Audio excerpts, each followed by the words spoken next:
Этого события ждали как дивногорские борцы, так и спортсмены Красноярского края. В Доме детского творчества после 2 месяцев ремонта открыли зал борьбы. На торжественное открытие были приглашены не только глава города Егор Оль, его заместитель и депутаты горсовета, но также прославленный тренер Дмитрий Миндиашвили.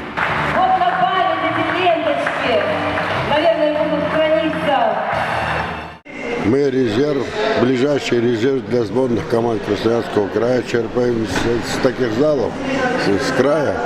У нас в 45 регионах края у нас вот такие залы, и тренеры, ребята, и оттуда поступает талантливая молодежь, которая потом уже становится лидерами нашей борьбы. Так что это очень важно.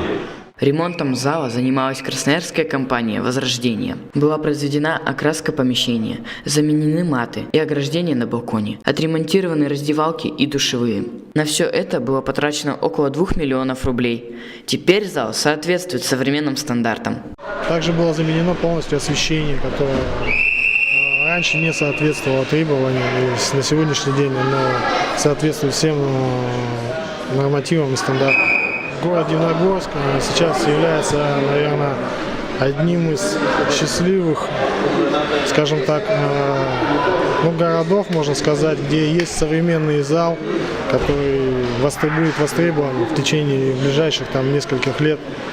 И я думаю, что по истечении этих лет мы сможем увидеть, начиная от призеров края и заканчивая чемпионами России по вольной борьбе. После торжественного открытия стартовал турнир. В нем принимали участие как дивногорские спортсмены, так и приезжие.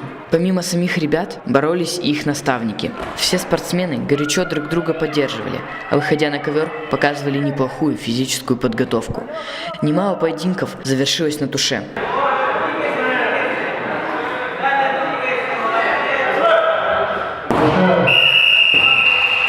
Это плюс, то, что ребята ходят, занимаются, и больше людей привлекается на такие вот спортивные мероприятия. И даже вот это вот мероприятие приезжали такие люди, как Дмитрий Георгиевич Миндиашвили, и Виктор Петрович Алексеев. И молодежь видит, что молодежь видит таких людей, и, конечно же, у них появляется стимул, мотивация тренироваться и развиваться. Предполагалось, что турнир пройдет за час. Однако соревнования растянулись почти на 3. Никто не хотел уступать. И не столько кубки и грамоты были важны, сколько победный опыт. Отметим, что на открытии зала борьбы должно было присутствовать большее количество участников. Но в эти же выходные еще в нескольких территориях проходили другие турниры.